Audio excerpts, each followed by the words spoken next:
Bueno, hola. Yo también voy a hacer una pequeña introducción. La verdad que voy a leer también un cuento juvenil de una antología. Un cuento, el único cuento que escribí por encargo. Yo no puedo escribir. De hecho, Sergio tiene una experiencia que tenía la posibilidad de un libro de crónicas y en cuanto ya tengo la responsabilidad de escribirlo, me tengo que escribir sin ningún tipo de obligación. De hecho, soy un escritor muy prolífero que publicó mucho menos de lo que escribo. Tengo mucho más de lo que publiqué escrito y ahí guardado, porque soy un cagón. Bueno. Pero yo quiero mucho este cuento porque me hizo recordar algo de mi abuelo. Yo me crié con mi abuelo materno, Ramos, de quien tomo el apellido, una de las personas más maravillosas que yo conocí en mi vida, quizás la persona más maravillosa que yo conocí. Era cantor de tangos y era colectivero, y yo estaba, todo el tiempo dejo la literatura para siempre, ¿no? Todos los años digo, bueno, no escribo más. Y en esta época estaba viviendo una época oscura mía, donde había recibido una injuria de una persona y esa injuria me había llevado a los tribunales. Gané finalmente ese juicio, pero la exposición y la injuria me hizo sentirme muy solo. Me desligué de todo el mundo, me quedé en mi casa medio encerrado un año entero y no quería escribir. Y me encargan este cuento y digo que no. Y recuerdo inmediatamente una anécdota de mi abuelo. Mi abuelo era anarquista, escribía poesía, era cantor de tango. Yo, toda su biblioteca era las obras completas de Rafael Barret, que yo conservo todavía, donde la primera frase es: la palabra es un arma, ¿no? De las obras completas de Barret. Y mi abuelo, de origen gallego, una vez, cuando él se queda por un cáncer de garganta, se queda sin voz y ya estaba viejo para manejar un colectivo. En la familia de los Ramos nadie trabaja, o hay circos o son cantores o qué sé yo. Hay dos circos en mi familia y están mi abuelo, que era cantor, y el hermano bandoneonista. A mi abuelo le regalan un carro de pochoclos, no sé cómo se dice, las palomitas de maíz. O sea, me niego a decirle pochoclos. Pochoclo se llama. Palomitas de maíz son pochoclos. Ese carro de pochoclo le da la concesión de una plaza, ¿no?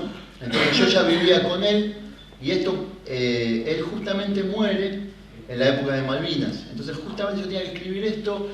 Y recuerdo que una vez yo vuelvo de una de esas farras mías de 3 o 4 días, completamente borracho en el colectivo, un día de lluvia y viento y tormenta, y lo veo a mi abuelo en la plaza, a las 10 de la mañana, y yo me bajo. Yo le decía Pocho y él me decía Tata a mí. Y le digo: Pocho, ¿qué hace?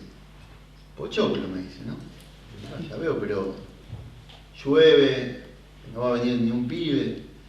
Y me mira como sin entender y me dice: el hombre del pochoclo hace pochoclo, ¿no? Y yo, bueno, me quedé, le llevé unos mates, hizo pochoclo, lo comimos nosotros porque no vino nadie. Tiempo después, época de Malvinas, él se estaba muriendo y me dice en la cama del hospital, se despide de todos y me quedé yo con él porque éramos como el uno para el otro. Y él me dice, no puedo hablar mucho de él. Él me dice si yo había entendido lo que aquella vez me dijo, y yo entendí que en los días de sol pochoclo hace cualquiera, ¿no? Que la diferencia está en esa gente que sostiene la infancia los días de tormenta. Y acordándome de eso, en esa época de tormenta, escribí este cuento, ¿no? Hice pochoclo. Espero que el cuento les guste, y si no les gusta no voy a poder hacer nada para darle. Se llama El alimento del futuro, porque era la bola que se corría esto del plancton, recuerda que era el alimento del futuro. Me voy a tomar mi jugo. No me gusta emocionarme, pero mi abuelo me puede. Bueno. El 1 de mayo de 1982, un día antes de cumplirse un mes de haber empezado la guerra de Malvinas, en mi casa se festejó el Día del Trabajador como se hacía todos los años, con asado y con vino, pero como durante todo el periodo de la última dictadura militar, sin la marcha peronista ni la mayoría de los amigos del sindicato. Antes de comer, papá pidió un minuto de silencio para los trabajadores del mundo y mamá propuso una oración por los chicos del barrio que teníamos en la guerra. Así dijo mamá, los chicos que tenemos en la guerra, como si fueran sus hijos, como si fueran nuestros hermanos. En realidad, de los 4 chicos del barrio que habían ido a la guerra, solo uno de ellos era de nuestra cuadra, de la barra de los pibes más grandes. Se llamaba igual que yo, Gabriel, y le decían como hoy me dicen a mí, el Gabi. A mí en esa época me decían el Gavilán. Como dije, papá estaba mal por la guerra. Decía que por 2 razones. Una, porque la consideraba inútil, aunque creo que alguna vez dijo que al menos era justa. Y otra, porque de salirles bien, a los milicos no los iba a sacar nadie de la Rosada. Pero yo y mi hermano, y casi todos mis amigos, estábamos contentos. Los ingleses eran una porquería que se creían los dueños del mundo y hacerles la guerra, pensábamos, estaba bien. La guerra para nosotros era como en las películas, y en las películas siempre ganan los débiles o los menos dotados. Y para nosotros esa era otra película, sucedía lejos y no suponía, al menos eso era lo que flotaba en el aire, un riesgo mayor que el de ganar o perder unas islas que un año antes ni siquiera sabíamos que existían. Supongo que, al menos en un principio, mis amigos y yo vivimos las noticias de esa guerra, lejana, pero con bandera celeste y blanca, como un mundial de fútbol. Le dimos a 1, nos dieron a 2, vamos empatando, lo definimos con la aviación porque los aviones Pucará son los mejores del mundo, y cosas por el estilo. Cosas de las cuales sabíamos poco y nada. Tal vez hablábamos así porque las personas mayores hablaban así. Y salían y gritaban como en el Mundial 78, Argentina, Argentina, Argentina, Argentina. Y salían con banderas y se saludaban, se sentían unidos. Todos los que yo conocía se querían anotar como voluntarios. Mi hermano Alejandro a la cabeza, y yo también, aunque en el fondo rogaba porque esa oportunidad no se presentase nunca. Para ese entonces, hacía mucho tiempo que mis amigos y yo no nos reuníamos en la esquina de la infancia. Tal vez más de 4 años, desde que la mayoría había empezado la secundaria o algún trabajo, bastante después del cierre del taller de mi papá. Pero esa vez, casi sin darnos cuenta, fuimos llegando a la esquina de Armando, poco a poco, como antes, como cada vez que en los buenos tiempos nos encontrábamos frente a una encrucijada. Ahora teníamos entre 15 y 17 años y alguno que otro faltaba. Marisa, por ejemplo, estaba en Bariloche, donde más tarde se iba a ir a vivir. Yo les aclaro que es parte de una saga, mi personaje es siempre el mismo, Gabriel, y medio ya cada vez hace más ilegible lo que yo escribo fuera de ese contexto, ¿no? No estaba de viaje de egresados, no, estaba en una comisión de alumnos notables que habían ido a estudiar el hábitat del zorro gris argentino. Esto le estaba contando yo al Rata mientras compartíamos una coca de litro cuando llegó Percha. ¿Y por qué no se fue al cruce Varela si ahí está lleno de zorros grises? Dijo y largó una carcajada. El Rata y yo nos reímos también. Es que nosotros siempre le decíamos zorro gris al inspector de tránsito, porque el uniforme era gris y se escondía detrás de los árboles para hacerles la boleta a nuestros padres. Llegó mi hermano Alejandro y le dimos lo último de la coca. Enseguida llegó el chino y dijo que no tenía tiempo para reuniones porque tenía que ensayar con la guitarra para la prenda Yo Sé del programa Feliz Domingo. Si no tenés tiempo, ¿para qué viniste?, le dijo Alejandro. Vine para decirles que no tengo tiempo. Bueno, chao, dijo el Rata, pero el chino no se movió. ¿Qué vas a tocar?, pregunté. Sorba el griego, dijo el chino, y el Rata y Percha se empezaron a matar de la risa. ¿De qué se ríen, infradotados? De esa canción, el griego que te la sorba. ¿Cómo es? Y meta a matarse de risa, pero yo me calenté. ¿No ven que son unos ignorantes?, dice. Parece que todavía tuvieran 10 años, loco. Sorba es el nombre del griego y es una película y la canción hay que tocarla a los pedos y para tocarla a los pedos hay que ser un futuro genio como el chino y no unos ignorantes mira fútbol como ustedes. ¿Entendieron? El Rata se calentó un poco. Che, ¿qué te la agarras con el fútbol? Se dice fútbol, Rata. ¿Y qué? ¿El chino no mira fútbol? No, miro básquet, bueno, miro fútbol también, pero fútbol no miro. Y ahí se quedaron todos callados porque el básquet es un deporte distinto, como más fino, qué sé yo. O eso habrán pensado ellos, aunque a decir verdad, yo pensaba que era más difícil jugar a la pelota, más fácil jugar a la pelota con la mano que con el pie. Aún lo creo, aunque no practico ningún deporte. El chino se fue a practicar a la casa y nos pusimos a hablar de la guerra. Che, me dijo el Jaro que le dijo el hermano, que dijo un amigo que tiene un hermano, que estábamos haciendo un túnel desde Quilmes hasta la Malvina, dijo el Rata. ¿Y quién lo está haciendo?, pregunté. Los voluntarios, son un ejemplo, dijo el Rata. Un ejemplo de estupidez, le contestó Percha. Eso sos vos, ¿cómo van a hacer un túnel tan largo? Te falla la cabeza, ni Perón hizo una obra tan grande. A vos lo único que te interesa es Perón, Percha, le dije un poco molesto. El Gaby tiene 2 años más que yo y está en el General Belgrano, dijo Alejandro. A mí los voluntarios me parecen un ejemplo. El Rata tiene razón, bueno, al menos en eso. Pero si el Gaby no es voluntario, lo mandaron porque le tocó Marina. Y ese barco no va a entrar en la guerra porque es un buque escuela, dijo Percha. ¿Y vos cómo sabés?, le preguntó Alejandro. Se lo dijo un milico a mi viejo. Ni ellos creen que esta guerra pueda durar más de 3 meses. Siempre que Percha decía algo, nos dejaba pensando a todos y generalmente no podíamos responderle. Si bien el Principito se lo mandamos a la reina envuelto en una bandera argentina. Se envalentonó el Rata, pero no dio risa, sino más bien... se envalentonó el Rata, pero no dio risa, sino un poco más del pesar que había causado indirectamente mi hermano Alejandro. ¿Se sentía mal Alejandro por no estar en la guerra? Si uno tenía la edad suficiente y la guerra era una guerra justa, ¿debía anotarse como voluntario? Pensé en esas cosas, pero lejos de decir algo al respecto, le contesté al Percha. Mirá, sea o no sea inglés, sea o no sea el Principito, con el amor de una madre no se jode, loco, dije. Y la reina es también una madre, y lo peor para una madre es que le maten a un hijo. Yo coincido en esto de Sergio, de bajar un poco de... La reina es una imperialista, no es una madre. Además, ¿vos qué te pensás? ¿Una guerra sin muertos?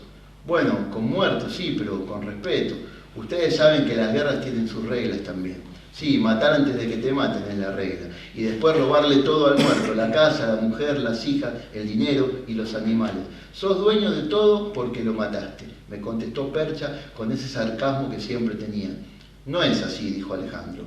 Eso es inmoral, eso es salvajismo. La guerra es un conflicto de personas civilizadas y tiene sus reglas. Y la bomba atómica, en la bomba atómica, ¿qué regla ves? La regla de que no quede ni el loro, ni los pibes chiquitos quedaron. Eso es otra cosa, pero si queda alguien, se lo respeta, y al que se muere se lo respeta también, dijo Alejandro. ¿Ustedes sabían que un tripulante del avión que tiró la bomba de Hiroshima vive acá en Azul? Cállate, Percha, ya sé, y lo trajo Perón. No, loco, posta, vive acá, se hizo monje, está loco y no habla con nadie. Y bueno, se lo merece, mató cientos de miles de personas. ¿Ustedes sabían que las personas aún hoy siguen muriendo en Hiroshima? No, acá el único que sabe las cosas sos vos. Eso es verdad, dijo Percha. Y el avión se llamaba Enola Gay. El Percha sabía de verdad. Eso era algo que nunca se le podía negar. Cuando éramos chicos, eso me daba bronca, porque él sabía. Yo había visto fotos de Hiroshima y eran monstruosas. De golpe se me vinieron encima esas imágenes a la cabeza. Era como si hasta ese momento no hubiera relacionado guerra con bomba atómica o sencillamente guerra con muerte, con dolor, con tragedia. Todo eso me cayó de golpe en la cabeza gracias a las palabras de Percha. Inmediatamente me di cuenta de que no me iba a anotar como voluntario en las Malvinas. Yo no quiero quedar todo quemado, dije. ¿Y a vos qué bicho te picó?, me dijo Alejandro. Me picó que si bombardean el viaducto, los ingleses nos hacen mierda. ¿No ves que no pueden bombardear el viaducto?, me contestó Alejandro. La guerra está dada allá, se gana o se pierde en las islas. ¿Y a vos quién te garantiza eso?, dijo Percha. ¿En qué libro leíste que los ingleses se quedan con las ganas de algo? Para ellos es una cuestión de poder, y si tienen que bombardear medio mundo, lo hacen y listo. Yo ni loco me anoto de voluntario, dijo el Rata. No sé lo que estás pensando, Alejandro, dije, y yo no me voy a anotar de voluntario ni en esta ni en ninguna guerra. Che, ¿y no sería mejor pedir las islas de buena onda?, dijo el Rata. Sí, y te la van a dar, con todo el pescado y el petróleo que tienen, contestó Percha con toda su sapiencia peronista. El mar de las Malvinas está lleno de plancton, y el plancton es el alimento del futuro, dije yo. ¿Y eso cómo se come?, preguntó el Rata. No se come, ¿no ves que es del futuro? Se va a comer, Rata. Sos tan ignorante que sos insoportable, dijo Alejandro, pero el fastidio de su cara tenía más que ver con otra cosa que con las preguntas estúpidas a las que de hecho el Rata nos tenía acostumbrados. De ahí en más, Todo se fue haciendo cada vez más delirante. La discusión se hizo cada vez más fanática, cada vez más futbolera. Caminé hasta la casa de Fonta, la abuela de Chino, y lo escuché tocar Sorba el Griego. Lo tocaba mejor que en el disco original. El Chino iba a ser un genio que saliera del barrio, eso lo sabía muy bien. Tenía un don para la guitarra. Yo lo sabía porque también había empezado a practicar guitarra. Hasta había sacado algunos temas del Flaco Spinetta, pero nunca se lo mostré al Chino porque me habría dado vergüenza. Escuché a mi amigo tocar y luego de un descanso empezó con Help. En la radio se habían prohibido los temas de los Beatles, pero los Beatles eran en mi barrio, para los pibes de mi barrio, quiero decir, tan importantes como Charlie o el Flaco Spinetta. Así que no me pareció tan mal. Terminé de dar la vuelta a la manzana cuando empezaba a oscurecer. Serían las 7 de la tarde cuando llegó la noticia. Los ingleses habían disparado contra el general Belgrano, el buque en donde estaba el Gaby, el buque que se suponía que no iba a entrar en la guerra. Llegó la noticia, quiere decir que todo el barrio se conmocionó y empezó a salir a la calle espontáneamente para terminar en una especie de procesión frente a la casa de la familia de nuestro amigo. De golpe la gente se juntaba en silencio y sin bandera, sin cantar nada y con unas caras de algo que a mí me pareció en un principio solo preocupación y que después entendí como preocupación y culpa. Alguien real, alguien a quien solíamos ver todos los días del año, flotaba ahora perdido, vivo o muerto en el mar helado del sur. No era una noticia en el diario, no era un número anónimo y lejano, era el Gaby, el que me había puesto de titular en un partido contra Docsú, el que lloró cuando en el sorteo de la colimba le tocó la Marina, no por tener que hacer la colimba, sino porque iba a tener que cortarse el pelo. El Gaby, hundido en un barco escuela, el Gaby, lejos del viaducto, del vino de la costa, de las tardes esquineras repletas de sol, de fútbol, de aquelarre, pescado rabioso y yes, que eran sus grupos preferidos. Días más tarde llegó la noticia de que estaba en la lista de sobrevivientes y había que ir a esperarlo a Bahía Blanca.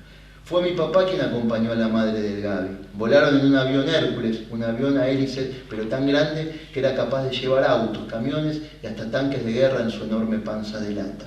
Siempre, desde esa vez que acompañé a mi papá hasta el aeropuerto de San Fernando y vi el avión, lo comparé con el dibujo de la serpiente constrictora, ya termina, que se come un elefante entero y que yo había visto en el mejor de todos los libros del mundo, El Principito.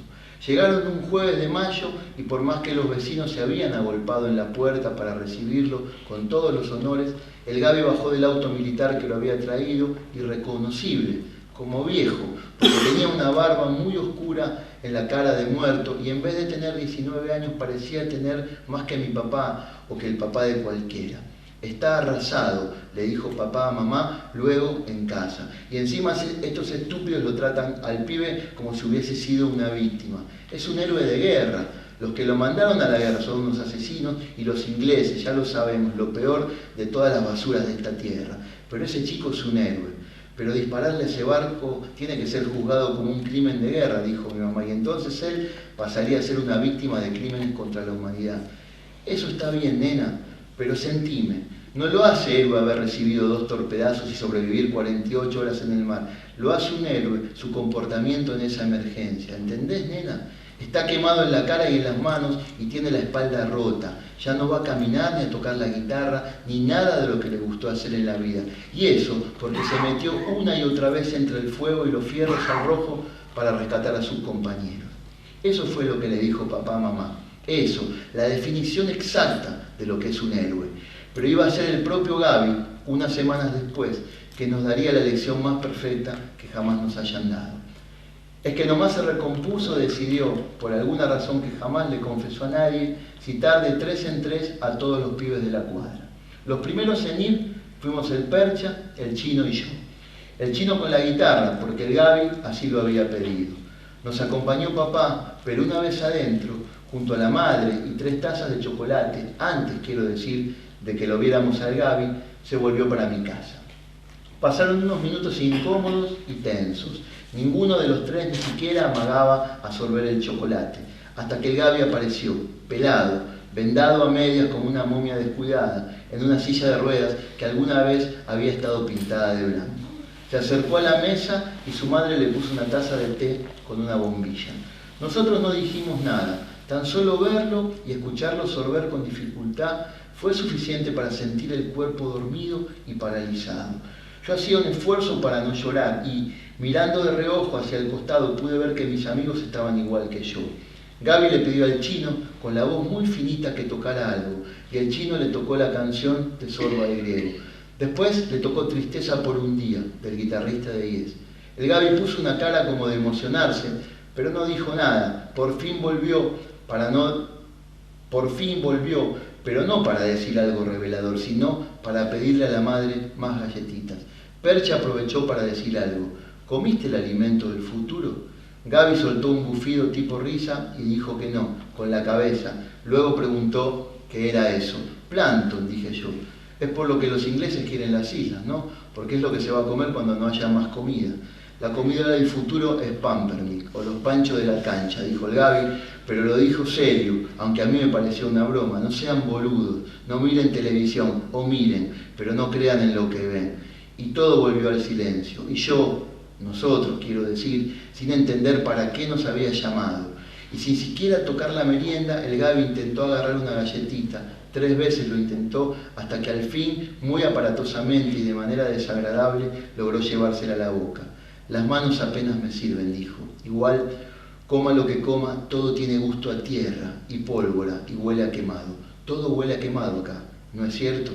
Después de eso llamó a la madre, ella vino y le inyectó algo en el brazo, una ampolla blanca con una jeringa chiquita. Nos quedamos un poco más y vimos cómo el Gaby se adormecía en la silla. Algo dijimos cada uno, algo tonto, y el Gaby intentó una risa cuando Percha dijo, casi en el momento en que nos íbamos, que igualmente él ni borracho comería lo que comen las ballenas. El Gaby murió 5 años después, en la misma casa donde nació y se crió, en la misma casa en que nos dio aquella lección casi sin palabras, porque luego de eso, luego de que se lo contamos a todos los pibes de la barra, nadie habló jamás de ser voluntario en la guerra. Nadie habló ni siquiera de la guerra, ni de esa ni de ninguna otra guerra. Y festejamos cuando terminó, aunque la hubiésemos perdido. Siempre recuerdo aquella tarde como la única vez en que 3 chicos de mi barrio dejaron de enfriar un chocolate en la taza.